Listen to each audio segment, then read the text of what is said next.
That's right. Welcome to the Know. I'm Ashley. I'm Mica. Are the days of kid-friendly Nintendo over? Oh, say it ain't so. But yes, apparently the wise elder of the gaming industry wants to get real sexy now.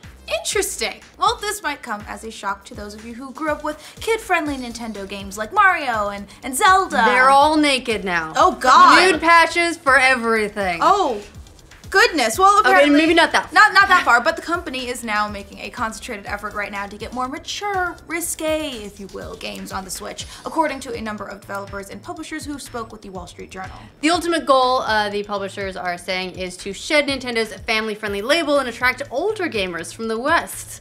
What? Yeah, well, Why? there's because I mean, look, for fun, you get stuff like A Knights of Azure 2, Bride of the New Moon, which is an action RPG that features lightly clothed female characters. Galgun 2. Yes. Remember Galgun Double P's where you shoot the ladies with pheromones and make them take their clothes off? Ooh la la, Nintendo. Well, any word on DLC like in Double Peace that makes all the clothes see-through? I want that. Or are we still working up to that? Baby steps maybe on that one. But we'll see. TBD. Let's see if they charge 90 bucks for it too. And of course, we already know that the latest Doom, which set the standard for blood and gore back in the day, is coming to Switch next month. And this isn't the first time that Nintendo has had mature games on its platforms. The Wii U had Bayonetta 2, and before that, the bloody beat-em-up Mad World released on the Wii back in 2009. Forgot about that one. Yeah, but interestingly, developers told the Wall Street Journal that Nintendo seems to be actively encouraging them to put their games on the Switch. Takuya Aizu, chief executive of Inti Creates, which makes Galgun 2, said he didn't think Nintendo would be interested in the game, but after talking to them, he said that Nintendo was actually super receptive to bringing it to Switch. Aizu said, "I thought it wouldn't be possible to release such a game for the Switch, but surprisingly, Nintendo gave me positive feedback." His surprise is understandable. Even though Nintendo has had risque stuff in the past, those titles could generally be counted on a couple of fingers. They were the outliers. Which is why you can bring them to mind easily. So this seems like a pretty big change for a company that had long prided itself on being kid-friendly and treated gaming consoles more like toys than computer systems. I mean, even with like Super Mario Run, when they put that out for phones, they specifically made it so you couldn't pay for it more than once. Like they didn't have microtransactions or anything like that. They were like one-time fees, so parents don't need to worry. Look how well that went. So the Wall Street Journal quoted another executive at a third-party developer as well, who said that when it came to risque or overly violent games, Nintendo was passive until now, but that is no longer the right word to describe its stance today. Nintendo, for its part, has confirmed that it's now open to a variety of games on the Switch platform. Back when the Switch was unveiled, Shinya Takahashi, a Nintendo executive, told the press that part of the goal with the new console was to attract adult gamers in the West. In a statement, the company said, "As with books, television, and movies, different content is meant for different audiences." Nintendo has definitely been doing a lot of things differently with the Switch, probably, honestly, as a result of the commercial sales failure that was the Wii U. In addition to going after more adult gamers, it's rolled out the red carpet for indie developers who've seen their games do really, really well on the platform. Earlier this year, Brian Segerson, CEO of Image and Form Games, which made Steam World Dig 2. Amazing game. Amazing, really awesome. yeah. If you haven't played it and you like sort of like there's sort of like a mining crossed with like Metroidvania kind of games. It's awesome. Well,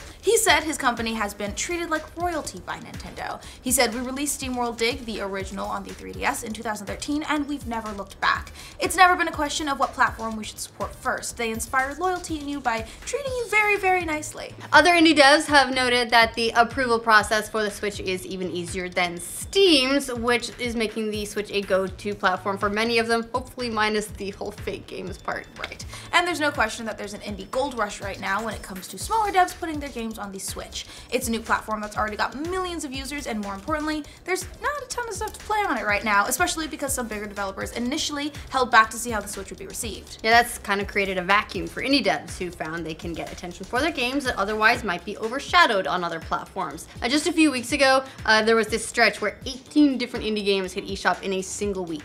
Indie developer Shahida Mods explained, "There's always going to be a window of opportunity for anyone competent launching a game early in the life of a device. It's high demand, low supply. Few mainstream consoles have had the foresight to capture the imagination of independent developers out of the gate, though.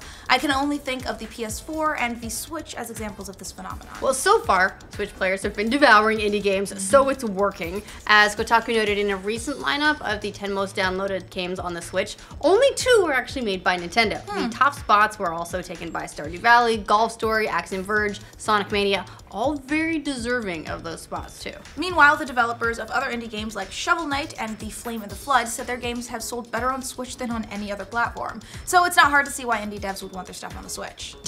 I think Flame in the Flood specifically was one too where the Switch just at launch outsold every other platform it's been on combined. Impressive. Yeah, Simon Byron, publishing director for Curve Digital, the studio that made The Flame in the Flood, told MCV, "It's a real relief having our personal enthusiasm for the Switch being backed up with sales success.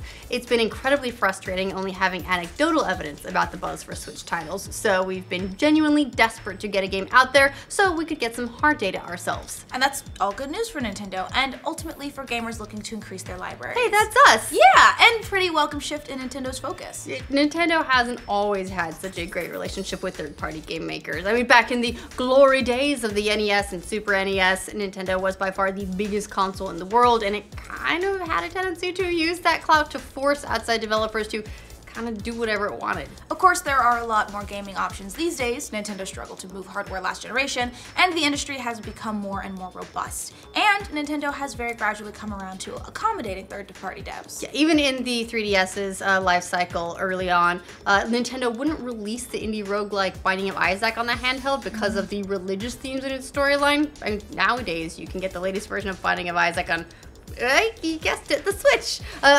We've seen Nintendo now totally cool with more and more like risque, mature, adult-focused material. We'll have to see exactly what kind of sexy games hit the Switch, but it's pretty clear that Nintendo is embracing all types of games these days. And hey, if that's your preference, more power to you. Just remember to disinfect your Switch after you use it. Gross. I wonder if we'll see like Night Trap and those kinds of games on it. Interesting. Anyway, what do you think of more adult-oriented games coming into the Switch? Let us know in the comments. And for all of your Nintendo news and probably news about games with big-boobed waifus, be sure to like this video, and if you're new around here, subscribe to the know. Some people will make them smaller. True.